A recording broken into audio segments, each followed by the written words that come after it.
अब हम अफाक बाबू से कहना चाहेंगे कि अफाक बाबू, आप भूल गए कि आपको हम जिला परिषद अध्यक्ष बनाने के लिए 80 लाख रुपया पूरी दुनिया को पता है।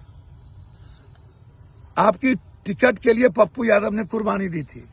मेरी माँ, रंजीत रंजन जी, बेटा, हम सब दिन आपको कुर्बानी आपके लिए जीते रहे। मैडम ने कांग्रेस में आपके लिए लड़ी मंत्री बनाने के लिए। आप सबसे ईमानदार प्रभारी, जिसके पास अरबों खरबों की संपत्ति है, वो बहुत रिच मैन है, ईमानदार के प्रतीक हैं वो। यदि कोई भी आरोप लगाता है तो गलत। दूसरी तरफ मैं एक बात आज आपको बता देना चाहता हूं, मेरी पहली पार्टी है जहां पर ना तो किसी धनबल को ना तो बाहुबल को टिकट दिया गया और ना ही किसी नेता के बेटा बेटी बीवी को टिकट दिया गया। सर मदन मोहन झा जी को नहीं मिली, पूर्व अध्यक्ष अखिलेश सिंह के बेटे को नहीं दिया गया। सारी पार्टी ने टिकट दी बेटा बेटी को।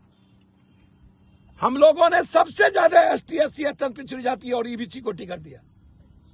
यहां इन लोगों ने, हम सहरसा में दिए, कुर्बानी दी है हम लोगों ने।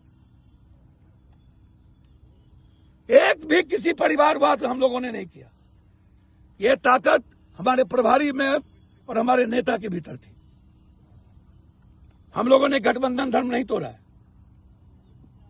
और कस्बा में जिसको टिकट मिली है वो निहायत गरीब है, 1 कट्ठा जमीन नहीं है उसके पास। 2 बार प्रमुख रहे, पैर में चप्पल नहीं है उसके पास। चप्पल। सरिता पासवान को टिकट मिली, क्या है इनके पैर में?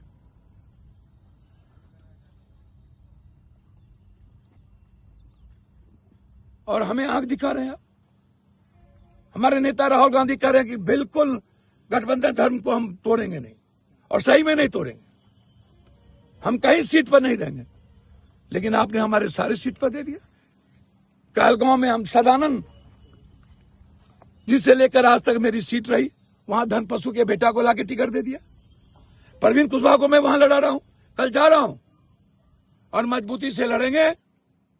सारा अत्यंत पिछड़ा माइनॉरिटीज के लोग कांग्रेस के साथ खड़ी है। अभी भी अपने वसूल से समझौता नहीं करते, मूल्यों से समझौता नहीं करते। और सबसे बड़ी बात क्या है कि कांग्रेस पार्टी ने अपने 2 सिटिंग सीट को खोया है, दिया है।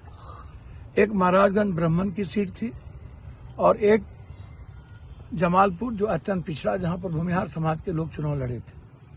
हम राहुल गांधी जी ने भूमिहार समाज और अत्यंत पिछड़ा के लिए भूमिहार समाज की उस सीट को काटा और तांती ततमा परिवार समाज को वो सीट दिया। हम ब्राह्मण समाज के सीट को हमसे छीना गया और वहां एक धनपशु एमएलसी के बेटे को टिकट दिया गया। आप इसको ऐसे समझिए, हम तोकीर आलम सेक्रेटरी हमारे हैं, वहां पर सीट पर, उस सीट पर दे दिया गया। हम मधेपुरा में अगले बार शरद यादव जी की बेटी चुनाव लड़ी थी, वहां पर इन्होंने हमसे सीट छीन ली। और शरद यादव के बेटे के साथ कितना बड़ा नाइंसाफी किया है इसने, ये इसको चुल्लू भर पानी में डूब के मर जाना चाहिए कि एक सामाजिक न्याय के प्रतीक के बेटे को गेट में भी ढुकने नहीं दिया। यही है यादव। हमने तो कुर्बानी दी है हर जगह। हमारे अध्यक्ष के सीट पर ये चुनाव लड़ाने की बात कर रहे हैं, कहते हैं औकात बताना है इसको। हमने तो हमेशा कुर्बानी दी। ये कैसा गठबंधन धर्म है भाई? हम कुर्बानी दे रहे हैं, हम एक भी जगह सीट नहीं दे रहे हैं, हम गठबंधन को मजबूत करना चाहते हैं। किसके हाथ खेल रहे हैं? कौन है इस साजिश के पीछे? पूरा बिहार की जनता है इंडिया गठबंधन के साथ खड़ी है और लगातार 10 सीटों पर दे दिया गया। कानू जाति के समाज को लालगंज में हमने टिकट दिया, दीपू जिला परिषद के अध्यक्ष को, वहां ये धनपशु को टिकट दे दिया। हर जगह अत्यंत पिछड़ा और दलित के खिलाफ करेंगे आप। ये सही नहीं है। हमने कुर्बानी दी है 2-2 सीट के लिए अत्यंत पिछड़ों के लिए।